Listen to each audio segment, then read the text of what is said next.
the guy that she's accusing of some things, and what she's accusing of her ex-boyfriend and former COO of the company. Mm-hmm. She's accusing him, okay? She's accusing him of basically forcing her to do everything. It was all his fault. It was all his fault. It wasn't her fault at all. It was his fault. The older boyfriend of hers, who was the CEO, as I said, the COO of the company, chief operating officer. And she was told to do everything by him, eat certain foods by him, tell her to say certain things, and basically control. Dress a certain way, everything. You name it, he controlled the whole situation, and it wasn't her fault at all. Which is actually kind of risky. Yeah, she's admitting that it was all fake and whatever, right, but it wasn't her fault. It was her boyfriend's fault. Just blame it on him. Puppet master controlling her, a puppet of everything. I mean, it's like, come on, really? The trial is when? So the trial is really starting now. But I think it's just jury selection at this point. Okay. So, yeah, it's just jury selection. But the thing is that when the actual charges were pressed against her, her initial claim and, what her attorney said was basically like, hey, all of our technology, it was working. It was working. You just got to give it a chance. And you shut it down before it had a chance to actually work. Yeah. That's what she was actually claiming.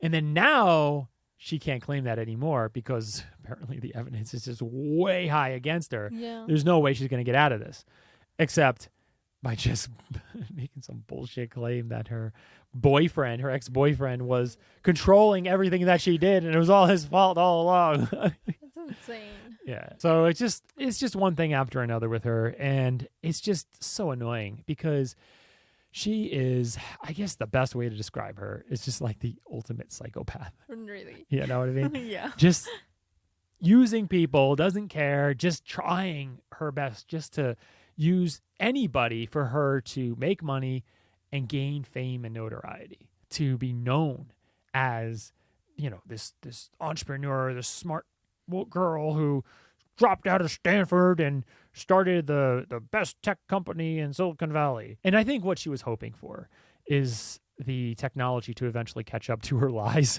Kind of like, oh, well, wait a second. If we just kind of fake it, eventually the engineers and the smart people will kind of catch up to that point.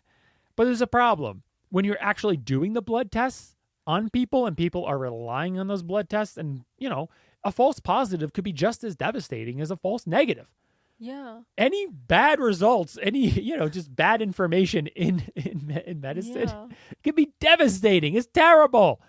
And she, obviously just didn't care. She was just like, hey, apparently, hey, I want to be famous. I want to be known as this person. And that's just what it is. It's just unbelievable that she actually thought she wouldn't be caught.